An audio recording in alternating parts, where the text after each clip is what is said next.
السلام علیکم۔ یہ ایک سوال آیا ہے کہ قرآن میں موجود ہے کہ اللہ نے آدم کو کہا کہ تم جنت میں جہاں سے جو مرضی آئے وہ کھاؤ، لیکن اس درخت کے قریب نہیں جانا۔ تو یہ جو درخت ہے اس کو یعنی شجر ممنوعہ بھی کہتے ہیں۔ تو یہ قرآن میں کس درخت کو ممانعت کی، یعنی کس درخت کو شجر ممنوعہ کہا گیا؟ یہ اللہ نے کون سا شجر ممنوعہ بتایا تھا جس پر آدم نے عمل کیا اور پھر انہیں جنت سے نکالا گیا؟ اور نتیجتاً ہوا یہ کہ پھر ان دونوں کی ستر کی چیزیں جو پوشیدہ تھی وہ ظاہر کر دی گئی۔ اس سے کیا مراد ہے؟ اگرچہ واقعی آدم اور حوا ہی تھے دونوں، تو وہ تو دونوں پہلے ہی زوج تھے، میاں بیوی تھے بقول اس ترجمے کے۔ تو میاں بیوی کو اپنی کوئی بھی چیز پوشیدہ رکھنے کی کیا ضرورت ہے؟ وہ تو آج بھی بے لباس رہنا چاہتے ہیں۔ تو اگر وہ اس زمانے میں جب کوئی تھا ہی نہیں، وہی دونوں اکیلے تھے، تو ان سے آپس کا کیا پردے کا تعلق، اور اس کو کیوں پوشیدہ رکھا گیا تھا، پھر اسے کیوں ظاہر کر دیا گیا شجر ممنوعہ کے پاس جاتے ہی؟ تو یہ بات کچھ سمجھ میں نہیں آئی کہ ایسا کیا ہے۔ اب بعض لوگ اس کی وضاحت کرتے ہیں جو روایت کے کسی حد تک منکر ہیں لیکن قرآن کو بھی سمجھ نہیں پائے، تو ان کا دعویٰ یہ ہے کہ اصل میں اللہ نے یہ کہا تھا کہ بھائی جس طرح آج بھی ہمارے یہاں کو ایجوکیشن کی تعلیم دی جاتی ہے، تو اس طرح کی بہت ساری ٹریننگ بھی ہوتی ہے، فوج میں ہے، پولیس میں ہے، کوئی کورس ہوتا ہے، مثلا کمپیوٹر کورس ہے یا الیکٹرانک کورس ہے یا پھر وہ انجینئرنگ کے کورسز ہیں، میڈیکل کے کورسز ہیں، یہ کو ایجوکیشن ہوتا ہے۔ اس میں مرد اور عورت دونوں ہی ہوتے ہیں، یعنی میل فیمیل دونوں ہی ہوتے ہیں۔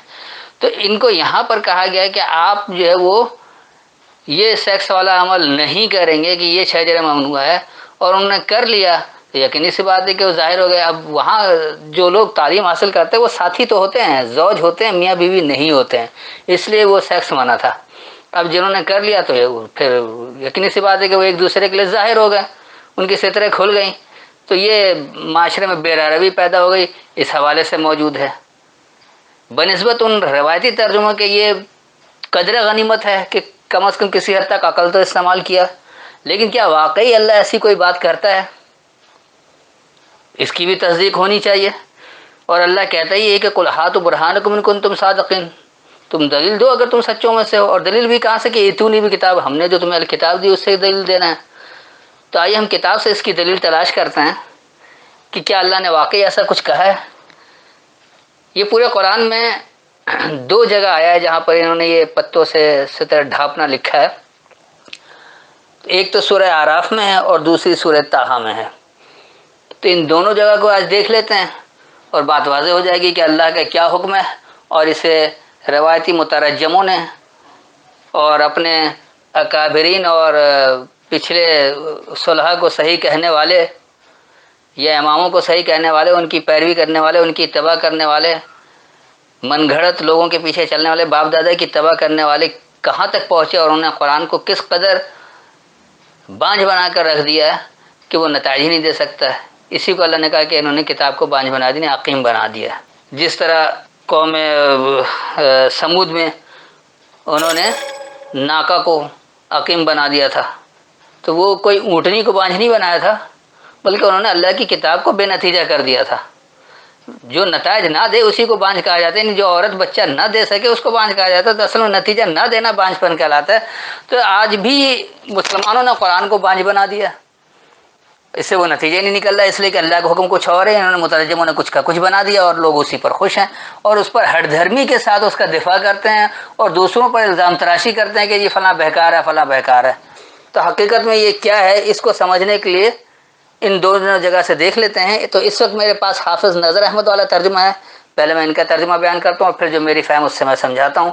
تو اس کی وضاحت کر دیں گے کہ کیا واقعی اللہ نے آدم کو جنت سے نکالا تھا، کسی شجر ممنوعہ سے منع کیا تھا، اور پھر اس شجر ممنوعہ کے پاس جانے سے ان کے ستریں کھل گئے اور انہوں نے پتوں سے اپنے ستر کو ڈھانپنا شروع کر دیا۔ اس کی حقیقت کیا ہے؟ تو آئیے سب سے پہلے سورہ اعراف یعنی سورہ نمبر 7، اس کی آیت نمبر 19 سے لے کر تھوڑا سا آگے تک دیکھ لیں 25 تک، تاکہ بات ذرا زیادہ واضح ہو جائے۔ وَيَا آدَمُ اسْكُنْ أَنْتَ وَزَوْجُكَ الْجَنَّةَ فَكُلَا مِنْ حَيْثُ شِئْتُمَا وَلَا تَقْرَبَا هَٰذِهِ الشَّجَرَةَ فَتَكُونَا مِنَ الظَّالِمِينَ۔ اے آدم، تم اور تمہاری بیوی حوا جنت میں رہو، بس تم دونوں کھاؤ جہاں سے تم چاہو، اور اس درخت کے قریب نہ جانا کہ اگر ایسا کرو گے تو ظالموں سے ہو جاؤ گے۔ یہ ہے ان کا روایتی ترجمہ کہ اولاد آدم اور حوا کو یہ کہا کہ جنت میں رہو اور جہاں سے چاہو کھاؤ، اس درخت کے قریب نہیں جانا۔ اب اس پر ایک بڑا تنازع ہے کہ بعض لوگ کہتے ہیں کہ گندم کا درخت تھا، بعض کہتے ہیں سیب کا درخت تھا، بعض کچھ اور بھی کہتے ہیں۔ تو میں ان روایتوں میں جانا ہی نہیں چاہتا ہوں، نہ ان مذہبی کتابوں میں جانا چاہتا ہوں جہاں سے کچھ کہا گیا ہے۔ تو ہمارے مسلمان عام طور پر گندم کا درخت کہتے ہیں، ان بیوقوفوں کو اتنے نہیں پتہ کہ گندم درخت میں اگتا ہی نہیں ہے۔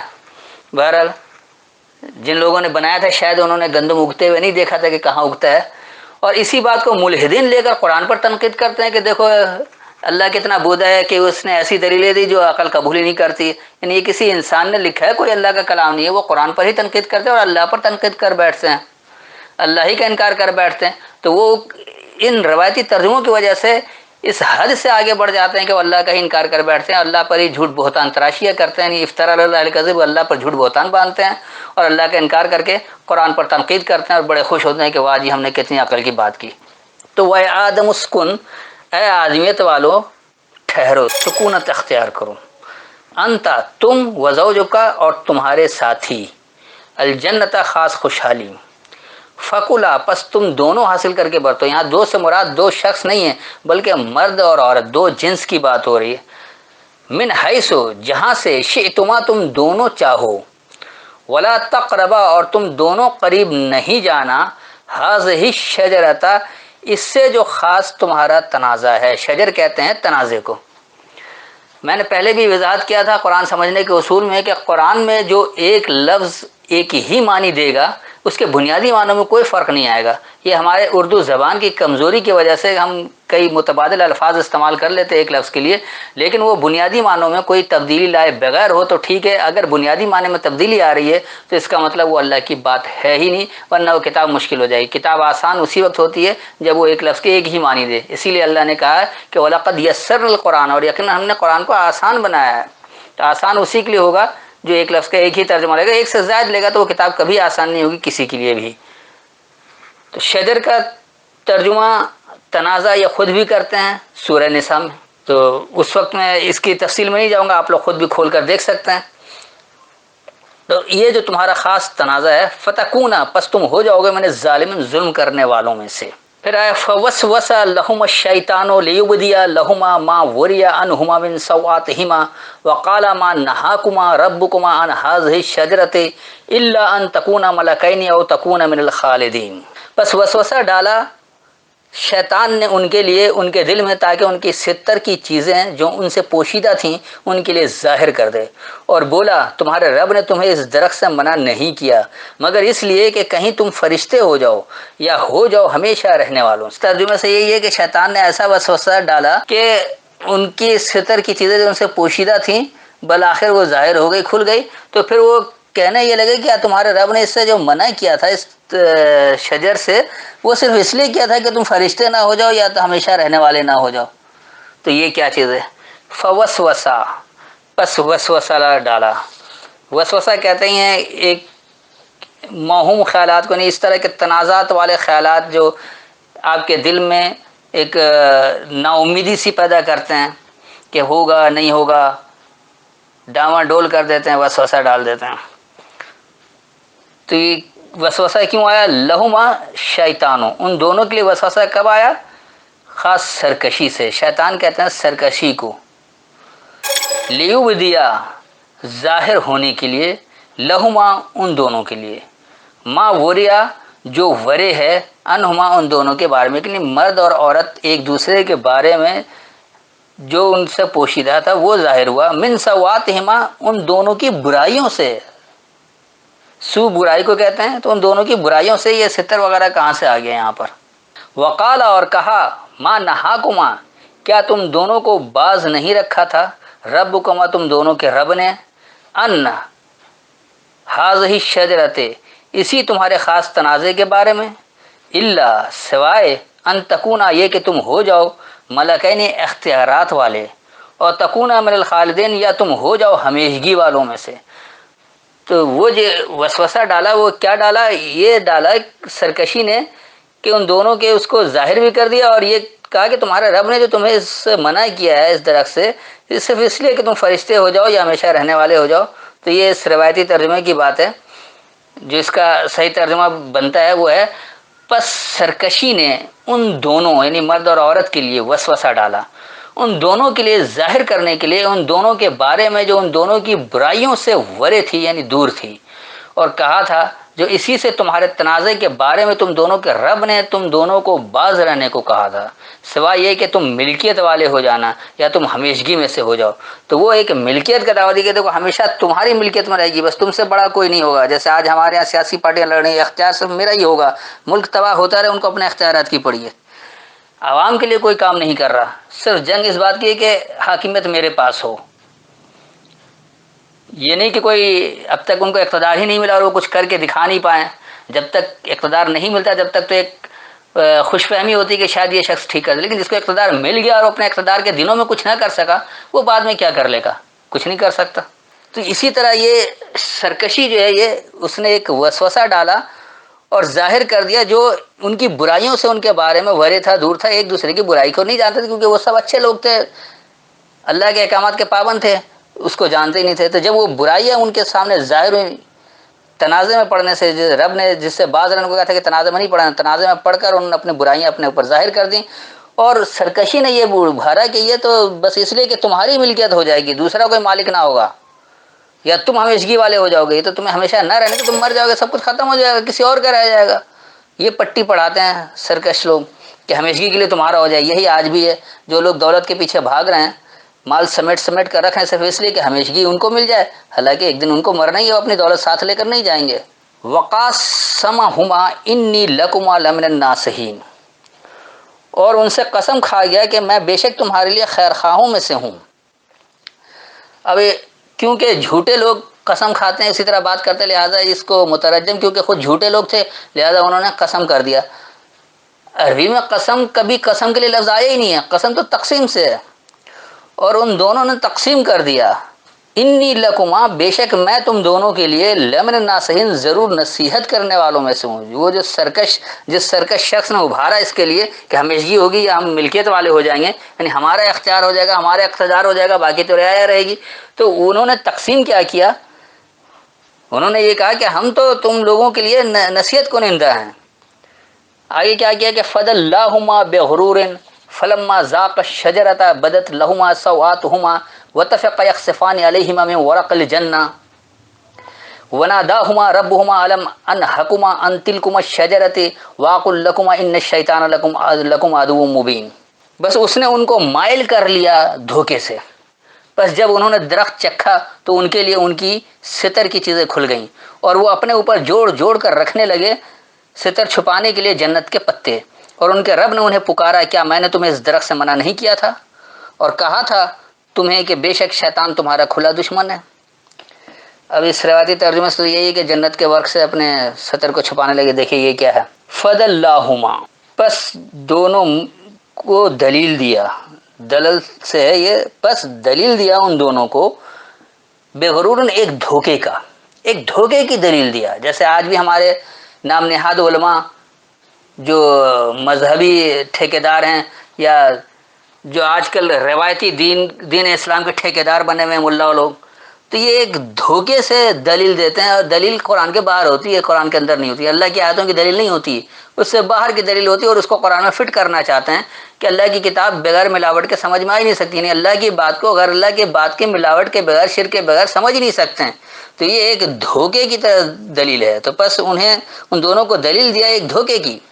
فلما، پس جب ذاق الشجرۃ، چکھ لیا ان دونوں نے خاص تنازع، جب تنازع پیدا کر لیا اپنے آپ کے تو تنازع کا نتیجہ بھی چکھا، تو کیا ہوا پھر، بدت لہما، ظاہر ہو گئی ان دونوں کے لیے، سوآتہما، ان دونوں کی برائیاں، واتفقا، اور وہ لگے یکسفان، ملاتے ایک دوسرے سے ملا کر رکھنا، علیہما، ان دونوں پر، من ورق الجنہ، خوشحالی کے ورق سے، خوشحالی کے باب سے.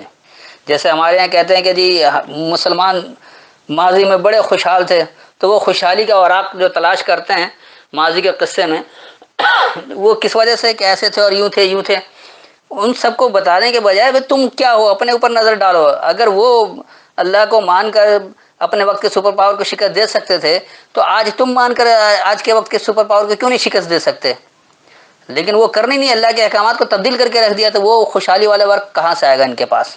وَنَادَاهُمَا، اور ان دونوں نے پکارا، ربهما، اپنے رب کو، الم انہکما، تو کیا نہیں تم دونوں کو باز رہنے کو کہا گیا تھا، ان تلکما شجرتا، تمہارے اس تنازع سے، تمہارے ان دونوں کے باہمی تنازعات کے بارے میں، واقل، اور کہا گیا تھا، لکما، تم دونوں کے لیے، ان شیطان، بے شک خاص سرکش، لکما، تم دونوں کے لیے، عدو مبین، واضح دشمن ہے، واضح عداوت رکھنے والا ہے، بیان کی ہوئی عداوت والا ہے۔